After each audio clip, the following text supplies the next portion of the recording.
پڑھو. بسم الله الرحمن الرحيم. قال حدثنا اسماعيل قال حدثني مالك عن عبد الله بن دينار عن عبد الله بن عمر رضي الله عنهما ان رسول الله صلى الله عليه وسلم قال ان من الشجر شجرة لا يسقط ورقها وهي مثل المسلم حدثوني ما هي. فوقع الناس في شجر البادية ووقع في نفسي انها النخلة. قال عبد الله فاستحييت. قالوا يا رسول الله فأخبرنا بها. فقال رسول الله صلى الله عليه وسلم هي النخلة. قال عبد الله فحدثت أبي بما وقع في نفسي. فقال لأن تكون قلتها أحب إلي من أن يكون لي كذا وكذا. یہ باب ہے باب الحیاء فی العلم.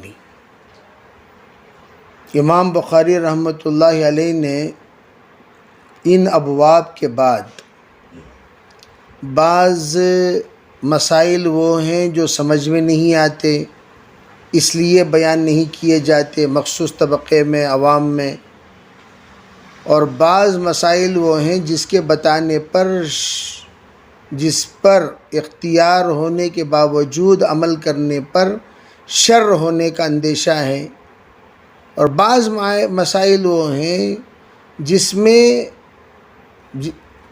حیا کا پہلو غالب ہوتا ہے. تو امام بخاری یہاں یہ بتانا چاہتے ہیں کہ بعض جگہوں پر اس لیے بھی خاموش ہونا پڑتا ہے جو مجمع ہمارے سامنے موجود ہے وہ اس عمر کا نہیں ہے جس عمر کی بات کی جا رہی ہے. جیسے شادی شدہ والی باتیں غیر شادی شدہ کے سامنے کرنا یا نابالغ کے سامنے کرنا، بھئی یہ تو وہ محل نہیں ہے کہ اس کے سامنے وہ باتیں بیان کی جائیں. لیکن شادی شدہوں کے سامنے شادی شدہ کی بات کی جا سکتی ہے، بشرطے کہ کوئی ایسی بات نہ کرے جس میں بے حیائی ہو. علماء یہ فرماتے ہیں کہ بعض مسائل جن کا ذکر کیے بغیر وہ سمجھ میں نہیں آیا کرتے، تو ایسے موقع پر مخصوص لوگ جو اس کے سلسلے میں وضاحت کے طالب ہیں ان کے سامنے احتیاط کے ساتھ مسئلہ بیان کر دیا جائے گا. چنانچہ یہاں بھی ایسے ہی واقعہ پیش آیا. حضرت مجاہد ایک کچھ اقوال نقل کرتے ہیں حضرت مجاہد رحمۃ اللہ علیہ کے، فرمایا لا يتعلم العلم مستحی. مستحین کوئی بھی شرما کر علم حاصل نہیں کر سکتا، یعنی شرم، بھائی مجھے شرم بہت زیادہ ہے اس لیے میں علم حاصل نہیں کر سکتا. شرما کر کوئی علم حاصل نہیں کر سکتا. اسے اپنے معیار سے اترنا پڑے گا، اپنی عمر کا خیال چھوڑنا ہوگا، اپنے سے چھوٹے انسان سے سیکھنا ہوگا، اور جو بات سمجھ میں نہیں آئی اسے آ کر نہیں سمجھ میں آئی کہہ کر بعض مرتبہ طلبہ ہنسیں گے، کیا یہ بات تجھے سمجھ میں نہیں آئی، کیا اتنی معمولی بات نہ. ابھی بات تو معمولی ہے لیکن کیا کریں بھائی، ذہن کمزور ہے، بھائی ذرا دیر سے سمجھ میں آتی ہے بات، تو اس میں شرمنا نہیں چاہیے. سوال کرنے پر لوگ ہنسیں گے، طلبہ ہنسیں گے، استاد ڈانٹیں گے، ڈانٹنے دیجئے، ہنسنے دیجئے. آج سمجھ جائیں گے تو کل سمجھا بھی تو سکیں گے.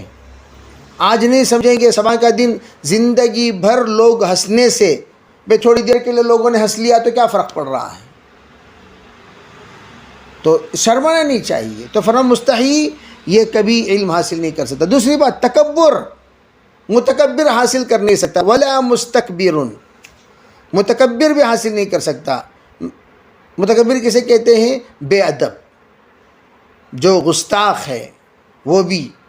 تیسری چیز یہ ہے کہ میں اس سے جاؤ کیا علم حاصل کرنا، انہیں مجھ سے عمر میں کم ہے، عہدے میں کم ہے، مقام میں کم ہے، یا بعض لوگوں کے یہاں خاندان میں کم ہے. میں خاندانی آدمی ہوں، میرا معیار بڑا ہے، اور یہ فقیر ہے، یہ مسکین ہے، لاچار ہے، غریب ہے، اور یہ ہلکے خاندان کا انسان ہے، تو کیا ہوا. تو یہ بھی کبھی حضرت عائشہ فرماتی رضی اللہ تعالی عنہا، نعم النساء نساء الانصار، بہترین عورتیں انصار کی عورتیں ہیں. کیوں؟ لم یمنعہن الحیاء، ان یتفقہن فی الدین. اللہ اکبر. انصار کی عورتیں بہترین عورتیں اس لیے کہ ان کو حیا مانے نہیں ہے دین کی سمجھنے میں. دین کے سمجھنے میں حیا مانے، جو بات سمجھ میں نہیں آئی وہ پوچھ لیتے ہیں، جو بات سمجھ میں نہیں آئی وہ پوچھ لیتے ہیں. سمجھ میں نہیں آئی تو پوچھ لیتے ہیں، شرماتے نہیں. دین کی بڑی قدردانی. تو جو سمجھ میں نہیں آئی پوچھ لو، نہیں پوچھیں گے تو پھر معلوم ہوگا کیسے. چنانچہ روایت ایک نقل کی امام بخاری رحمۃ اللہ علیہ نے. یہ روایت مشہور روایت ہے.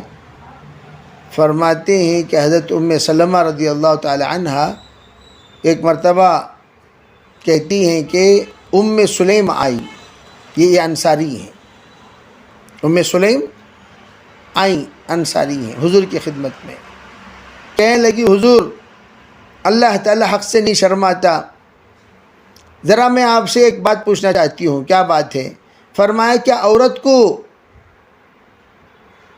عورت کو غسل ہے جبکہ اس کو احتلام ہو جائے؟ یہ پوچھا.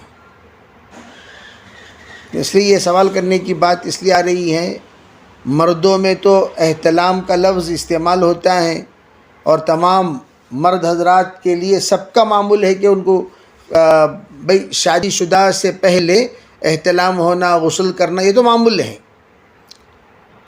بالغ ہونے کی علامت. لیکن عورتوں میں احتلام بہت کم،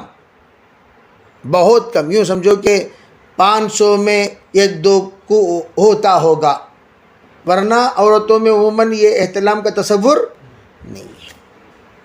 ہاں البتہ عورتوں میں جس وقت ازدواجی زندگی کے معاملات کے بعد جب اختلاط ہوتا ہے اس وقت میں احتلام کا تصور ہوتا ہے، اس سے پہلے احتلام کا تصور اس کے بغیر نہیں ہوتا. تو اب یہ سوال خود سلمہ کو عجیب لگا. کیا انہوں پوچھ رہے ہیں سو عورت کو احتلام ہوتا ہے کیا؟ وہ تو ریئر ہوتا ہے، یعنی ایسا الا ماشاء اللہ ہوتا ہوگا، عموماً ہوتا. لیکن انصاری خاتون ہیں تو بھئی مسئلہ پوچھ لینے میں عافیت ہے. بھئی کوئی بھی آ کر مسئلہ پوچھے تو کیا کرنا، بتا دینا پڑے گا. تو حضرت سلیم جب سوال کی تو حضرت سلمہ اپنا چہرہ چھپا لی. حضرت سلمہ قال النبی صلی اللہ علیہ وسلم ہاں اذا رأت الماء، فرمایا حضور نے ہاں اگر وہ تری دیکھے. آپ نے یہ فرمایا تو حضرت سلمہ کو شرم کی وجہ سے چادر ڈھانک لی. کیا انہوں سوال کرنے سے چادر ڈھانک.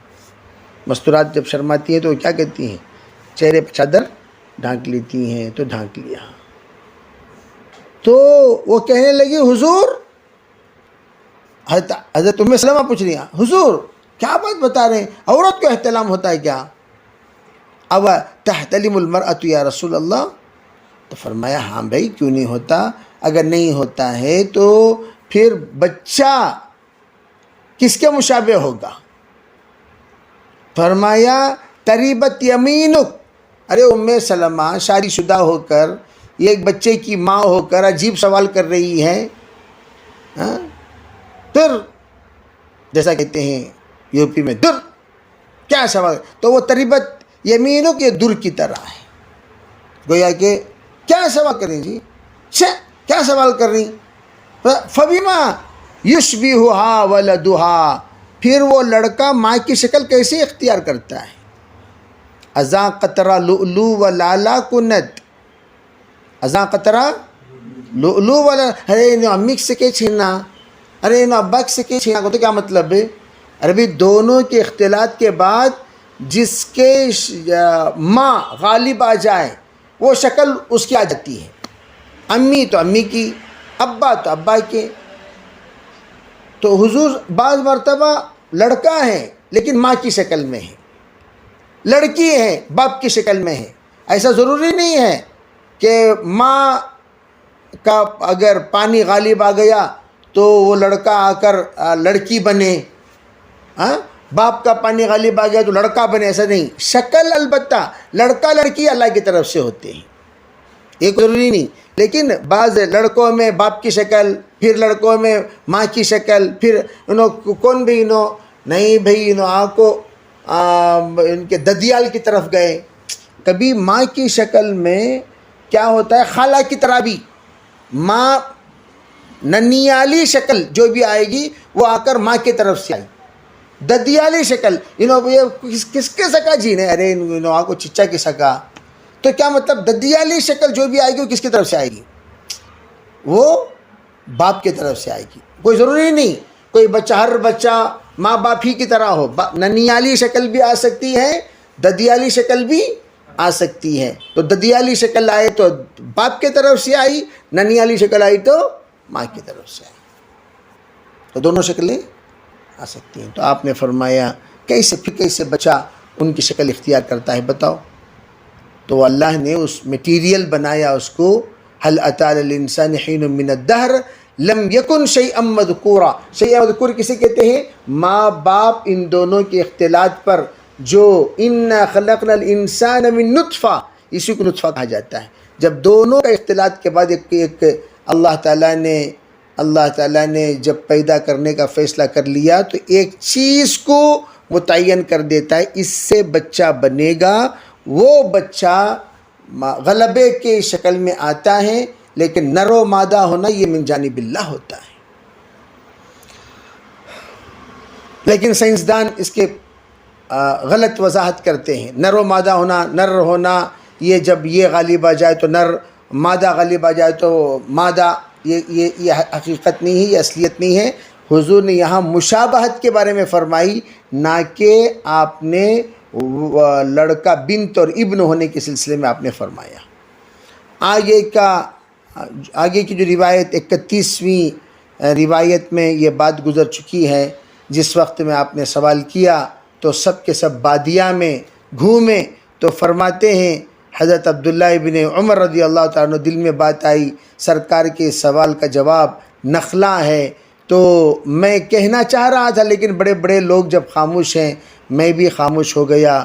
تو حضرت عمر رضی اللہ تعالی عنہ کے پاس اس کا اظہار فرمایا.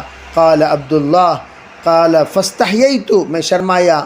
فرمایا قالوا یا رسول اللہ اخبرنا بها، حضور آپ ہی بتا دیجئے وہ درخت جس کے بارے میں آپ پوچھ رہے ہیں وہ کون سا ہے؟ آپ نے فرمایا نخلا. عبداللہ کہتے ہیں حدثت ابھی، میں نے حضرت عمر سے کہا کہ ابو جان میرے دل میں بات آئی تھی لیکن میں نے اپنی بات کو روک لی، یہ سوچ کر کے بڑوں کے سامنے بے ادبی مناسب نہیں ہے، میرے دل میں یہ بات آئی تھی. فرمایا قال لأن تكون قلتها، فرمایا اگر تو وہ بات کہہ دیا ہوتا، احب الی من ان یکون لی کذا و کذا، میرے نزدیک وہ بات بڑی محبوب، میں فخر محسوس کرتا. ارے میرا بچہ جواب دے ڈالا ہے کیا، میرا بچہ جواب دیا ہے کیا. تیرے فہم پر، تیری دانائی پر، تیری سمجھداری پر مجھے خوشی ہوتی، مجھے ایک فخر ہوتا، اور مجھے حمر النعم سے بھی زیادہ مجھے بہتر ہوتا تیرا یہ جواب. یعنی مجھے اگر بہتر سے بہترین سواری مل جائے، اس سے اچھا، اس سے اعلیٰ درجے کی خوشی مجھے ملے گی اس وقت جب تو اسے یہ جواب دیا ہوتا. خیر بہرحال ادب پر بھی حضرت نے تعریف فرمایا. ہاں بیٹا یہ تو ہونا چاہیے کہ بڑوں کے سامنے چھوٹے جاننے کے باوجود خاموش رہنا چاہیے، یہ ادب ہے، اور اس ادب پر نوازے جاؤ گے، اس ادب پر نوازے جاؤ گے. تو دین میں حیا بھی ہونا چاہیے اور ادب بھی ہونا چاہیے. اور علماء فرماتے ہیں جس کے پاس ادب ہے وہی حیا والا ہوگا. اللہ کا ادب کرنے والا اللہ کے حکموں کو نہیں توڑے گا، حضور کا ادب کرنے والا حضور کے طریقے کو نہیں چھوڑے گا، شریعت کا ادب کرنے والا شریعت کے طریقے کو نہیں چھوڑے گا، قرآن کا ادب کرنے والا قرآن کو نہیں چھوڑے گا. ادب ہے تو خود بخود اس کے اندر حیا پیدا ہو جائے گا. اللہ